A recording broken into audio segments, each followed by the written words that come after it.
Welcome back to my channel, Ultralight Wannabe. Hope everyone had a great holiday. Today I'm going to make a video that'll hopefully save someone a lot of headaches and a lot of money. This is things I bought twice or even 3 times or more through the evolution of getting my thru hike gear the way I wanted it. Some of the reasons I bought things multiple times were impatience, sizing, ordering stuff online and sizing not being correct, or really just a change in how I wanted my gear to be. I always didn't think about going as light as possible. So without further ado, we'll get this video started. All right, the first category is pillows. I did a bunch of research online and I think I overthought me being a side sleeper and decided on the Nemo fillo pillow, like luxury camp pillow. You know, it's like inflatable, it has like a kind of like a pillow top, but it's inflatable, folds down to maybe about this big. It weighs 10 ounces. Great pillow, super comfortable.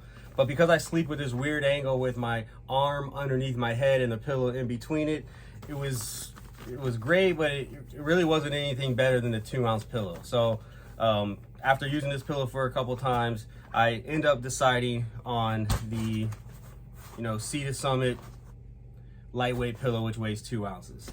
I use my buff over this as kind of like a little pillowcase. I'm able to sleep the same way I would sleep on that pillow and let some air out. And it just works the same. There's a couple hikes where I brought both pillows on the hike with me, and I found myself using this pillow more than I was using the Nemo pillow for my needs. So I decided on this pillow. It saved me 8 ounces, but I had to buy 2 pillows.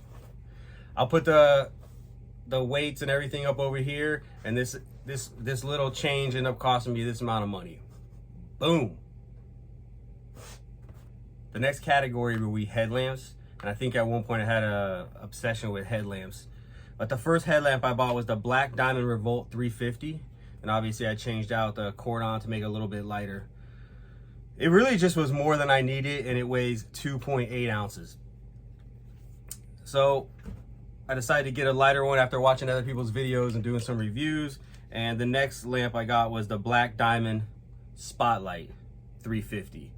And that weighs 1.9 ounces. So it saved me, almost an ounce, which I thought was great. I didn't make any modifications to this because I only had this for a very short period of time. And I saw the Nitecore NU17, which as I have it with the shock cord, I think it's the 1/8 inch shock cord from Z-Pack, it's 1.2 ounces.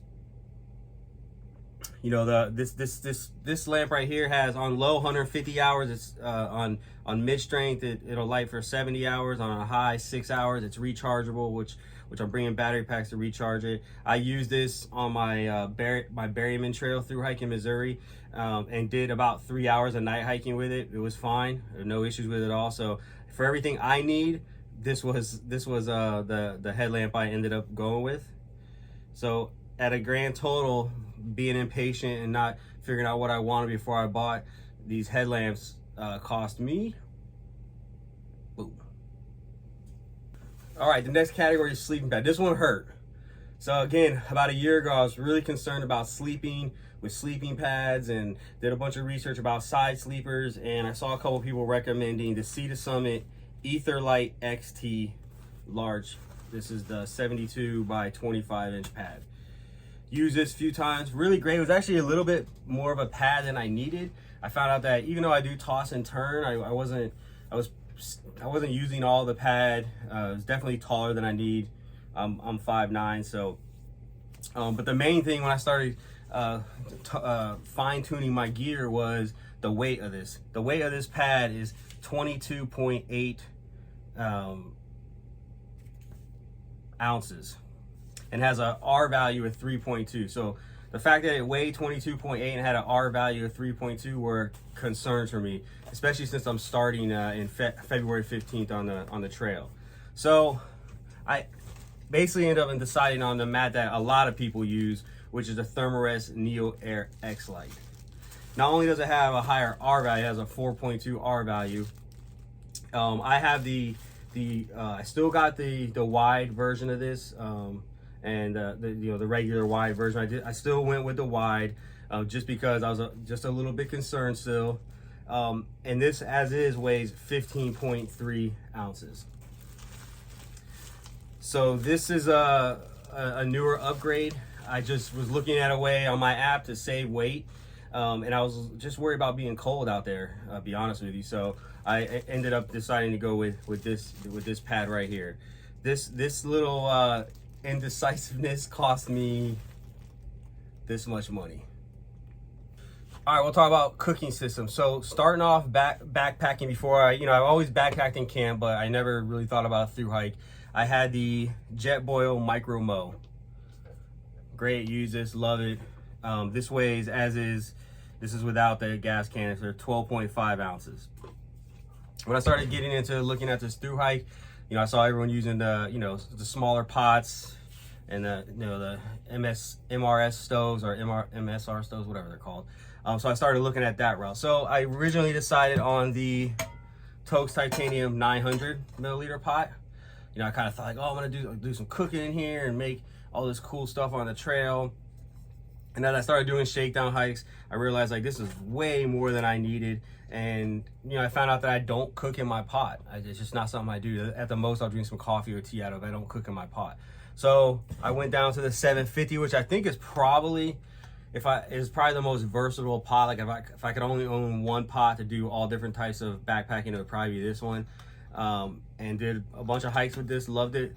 But realized that all I need to do is boil two cups of water. I need 16 ounces of water. That's it. I don't cook in it. I don't need extra space, and this is more than enough to drink any coffee. So I eventually decided on the pot that I'm bringing on the trail with me, which is the 550 Toaks Titanium 550 pot. Again, less wasted space. Boils 2 cups of water, a little bit smaller, and this thing weighs 2.5 ounces. The 900 weighs 3.9 ounces, the 750 weighs 3.4 ounces, and the 550 weighs 2.5. And again, all I really need to do is boil water with it, which it does perfect. So this is the pot that I'm taking on the Appalachian Trail with me. And this evolution of smaller, lighter pots cost me right here. All right, and finally, the last category is stuff I bought multiple times. This one hurt the pocketbook for real. So I went to REI when I wanted to get my pack. Spoke with one of their associates here in Kansas City. Told her I wanted a base weight around 20 to 25 pounds. She had completed the Appalachian Trail, and I want to say she told me, I thought she said her base weight was around 30 pounds, and she fitted me for the Osprey Atmos AG50. Put some weight in it. I walked around the store. I was like, man, this thing's great. This thing feels great on my back. How come the military doesn't use stuff like this? This stuff is great. Got home with it. I've actually never used this bag on trail. I got home, was all excited, told my wife, like, I don't have to worry about my bag, and stop stressing about that. I got my bag and started looking at other gear. And the more I started looking at weight and gear and the correlation of weight and people that finish the Appalachian Trail, and I know people can finish the Appalachian Trail with really any amount of weight, but for my goals, I wanted to be lighter. I told her this is not gonna work, sorry babe. And I found the Ultralight Southwest 2400 on a web page. I was kind of worried about the sizing of it because when I got the Osprey, I was in store and I was sized, but basically the measurements of my back for a pack is right at 19 inches. I went on Ultralight's website, they said 17 to 19 inches, you're good. So I ordered this bag, which weighs 30.1 ounces. And I paid $290 for it. Off the website, it's $320, but with shipping, I think I paid right around $320. Great bag, just didn't work for me because it's too small. As soon as I got it and put it on, basically after one hike, I knew that it was too tight. The shoulder straps were just going over my back and down, and it felt way too tight. It was kind of cutting some circulation off on my arm, and I knew instantly that it was too small of a bag. So that was a tough conversation to have, and I had to tell my wife, look, I gotta buy another bag.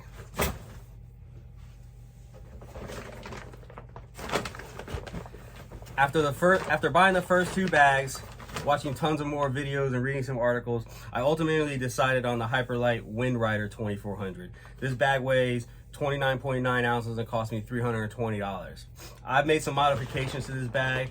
You know, why I switched from the Southwest to the Wind Rider was I just like the netting outside here to be able to dry clothes better. So I decided, like, if I'm gonna have to buy one straight from Hyperlight, I'm just gonna get exactly what I want. And this is size large, which is I think 19 to 21, and it fits perfect. My pack as is right now without the accessories that I have on the front, which is just a Hyperlight, you know, little pouch and the Z-Pack water bottle. I made some modifications and cut some of the little tags and you know, stuff on that I didn't need. I cut the bladder thing out of the middle, which I have a video on this if you want to go back and watch it. So my pack weighs 29.2 ounces, and with the accessories on the front, I'm at 31.2 ounces. Again, I'm not really dead set on being ultralight, but I want to be as light as possible and mix in some comfort. I still want to have a good time and enjoy my hike. And if you look at the difference between the first bag that I bought, which weighs 4 pounds 3 ounces, and this pack, which weighs, with the accessories, weighs 31, you know, weighs less, you know, just less than 2 pounds. And I really cut that in half, over in half. So this is the pack that I will be taking on the Appalachian Trail with me. All right, so overall, it cost me that much money buying gear multiple times.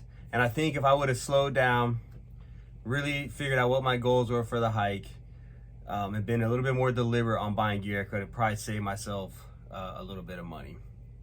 I appreciate you watching this video. If you haven't already, please subscribe to my channel, like this video, and please leave a comment if you've done anything like this, or maybe I'm the only one that buys gear multiple times. Until next time, see you later.